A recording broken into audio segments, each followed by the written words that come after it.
Sponsored by कब्ज और उससे संबंधित तकलीफों का समाधान, बैद्यनाथ कब्ज आहार दे, कब्ज में आराम, प्राकृतिक और सुरक्षित। Former United States President Donald Trump triggered a heated debate on Sunday over his remarks on NATO. Soon after his controversial statement, not only did the White House and NATO condemn it openly, but members from his own party too slammed the frontrunner Republican candidate for allegedly harming US-NATO ties.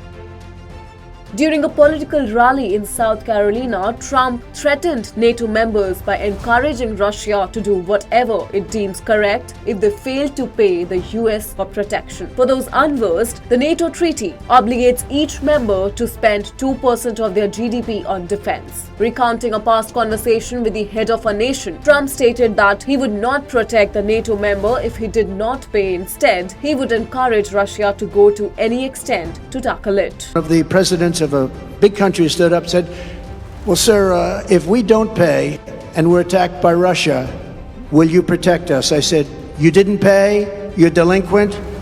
He said, yes, let's say that happened. No, I would not protect you. In fact, I would encourage them to do whatever the hell they want. You got to pay. Rebuking the Republican candidate's remarks, NATO Secretary General Jens Stoltenberg stated that any suggestions saying that NATO allies will not defend each other undermine the security of the organization. He added that the alliance remained ready and able to defend all allies, including the United States. Meanwhile, the White House and several top Western officials called Trump's statement appalling and unhinged.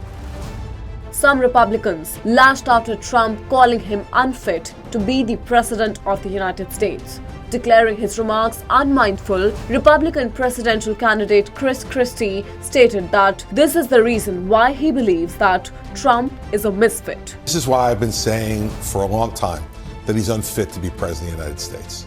Well, former South Carolina Governor Nikki Haley, who remains the lone challenger against Trump, said the last thing the US ever wants to do is side with Russia.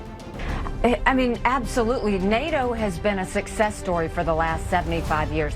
But what bothers me about this is don't take the side of a thug who kills his opponents. Don't take the side of someone who has gone in and invaded a country. Meanwhile, Republican Senator Lindsey Graham, a close Trump ally, disagreed with the way Trump maintained his stance. On the other hand, Republican Senator Thom Tillis blamed Trump's allies for failing to explain him how NATO is committed to defend any member of the alliance.